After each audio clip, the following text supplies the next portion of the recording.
بسم اللہ الرحمن الرحیم۔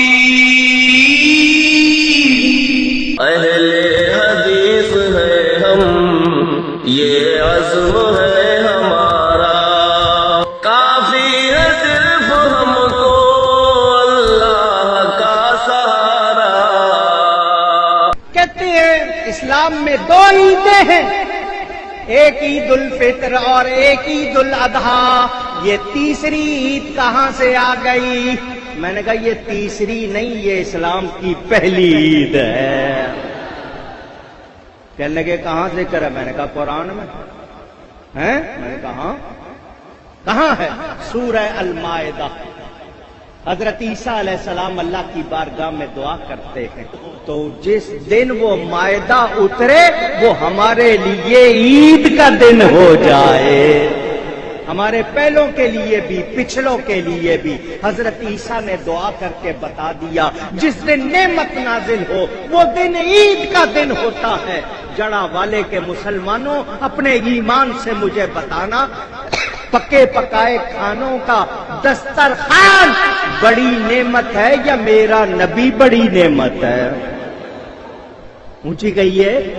ہمارا نبی، اگر نبی نہ ہوتے، حضرت عیسیٰ نہ ہوتے، نہ وہ دعا کرتے، نہ مائدہ اترتا، تو نعمت کے نزول کا دن عید کا دن ہوتا ہے۔ قرآن سے پتا چل گیا اور قرآن نے بتا دیا نبی وہ نعمت جس کو بھیج کر اللہ احسان جتا رہا ہے، تو ان کے آنے کا دن صرف عید کا دن نہیں، سب سے بڑی عید کا دن ہے۔ پھر عید کا لفظ قرآن میں موجود ہے۔ میلاد کے حوالے سے میں نے آیت سنا دی۔ اللہ فرماتا ہے فَلْيَفْرَحُوا قُلْ بِفَضْلِ اللَّهِ وَبِرَحْمَتِهِ فَبِذَلِكَ فَلْيَفْرَحُوا۔ فرما دیجئے کہ اللہ کا فضل اور اس کی رحمت ملنے پر خوشیاں مناؤ۔ تو نبی پاک کو تو فضل عظیم کہا گیا، رحمت للعالمین کہا گیا، اور فرمایا گیا کہ رحمت اور فضل ملے تو خوشیاں مناؤ۔ اللہ فرما رہا ہے خوشیاں مناؤ، اور کہا جائے کہ یہ بدعت ہے تو یہ قرآن کے خلاف ہوئی یا نہیں؟ ایک آیت میں اللہ فرماتا ہے وَأَمَّا بِنِعْمَتِ رَبِّكَ فَحَدِّثْ، اور اپنے رب کی نعمت کا خوب چرچا کرو۔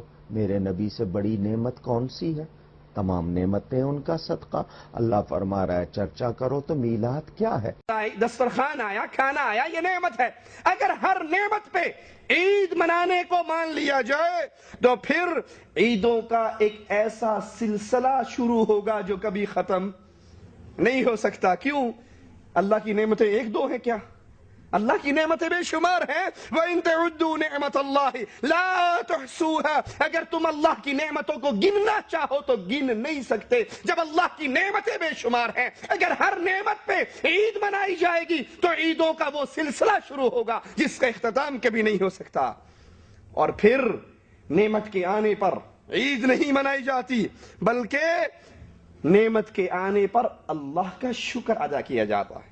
نعمت آئے، تحدیث نعمت کے طور پہ اس کا شکر ادا کیجئے۔ یہ آیت کس پہ نازل ہوئی؟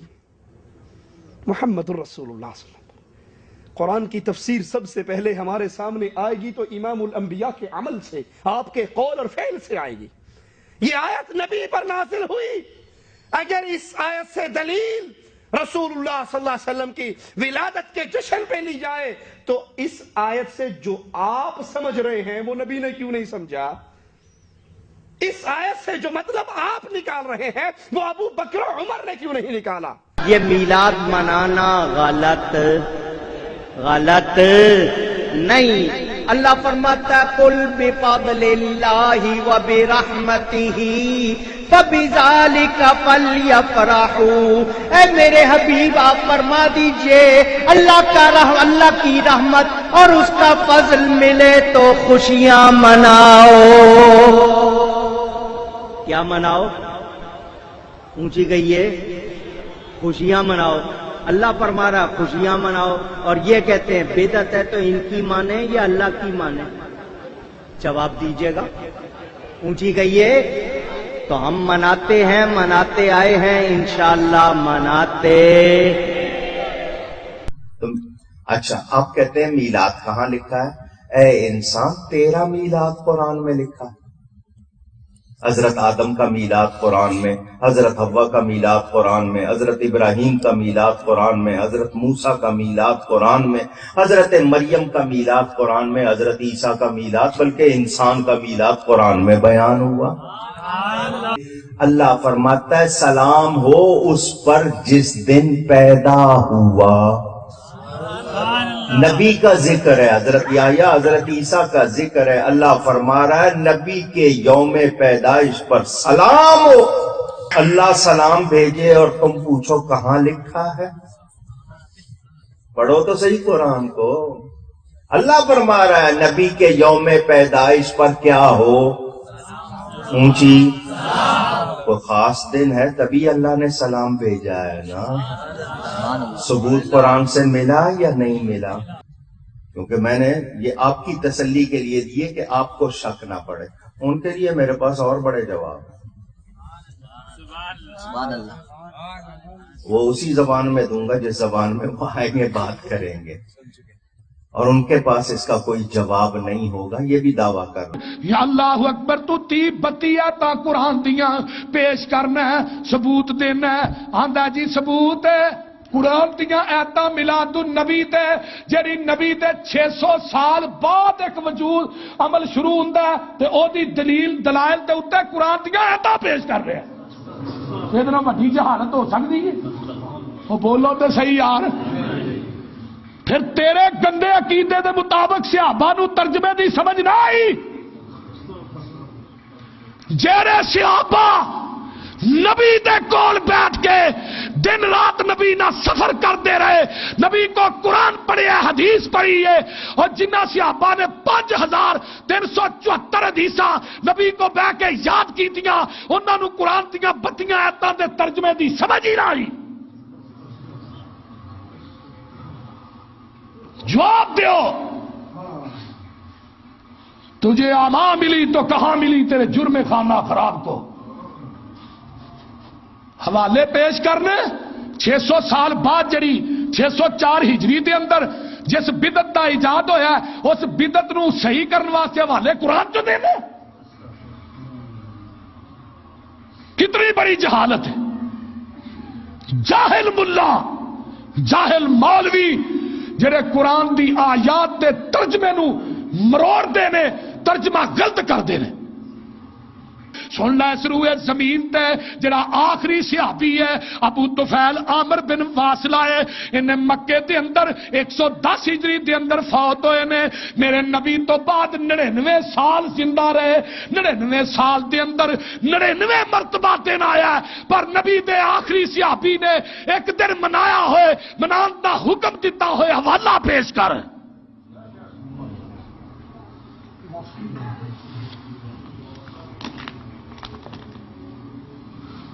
اور اس تو اگے ہن دوسرا دور تابعین دا شروع ہو گیا ہے۔ تابعین تابعی سمجھتے ہو نا جنہیں صحابی نو ویکھیا ہوئے۔ تابعین دا دور 180 ہجری تک رہا، 180 ہجری تک تابعین دا دور، یعنی نبی دی وفات تو لے کے 169 مرتبہ تابعین دے دور دے اندر یہ دن آیا، 169 مرتبہ کسے تابعی نے منایا ہوئے پیش کر۔ اور تابعین تو بعد تبع تابعین، انہاں دے دور دے اندر 220 ہجری تک تبع تابعین دا دور رہا ہے، تے نبی دی وفات تبع تابعین تک زندہ رہے 209 مرتبہ، یعنی تبع تابعین دے دور دے اندر ایک دن آیا 209 مرتبہ کسے تبع تابعی نے منایا ہے، تاوی حوالہ پیش کر۔ اور گل بھی سمجھ آ رہی ہے کوئی نہ؟ اگے ائمہ دا دور شروع ہو گیا ہے۔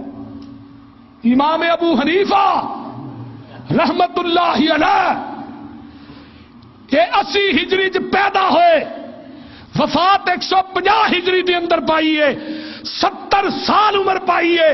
70 سال دے اندر امام ابو حنیفہ دی زندگی سے 70 مرتبہ دن آیا ہے، لیا حوالہ پیش کر۔ تو حنفی ہے؟ ابھی تک ہمارا چینل سبسکرائب نہیں کیا تو ہمارے چینل کو سبسکرائب کر لیں۔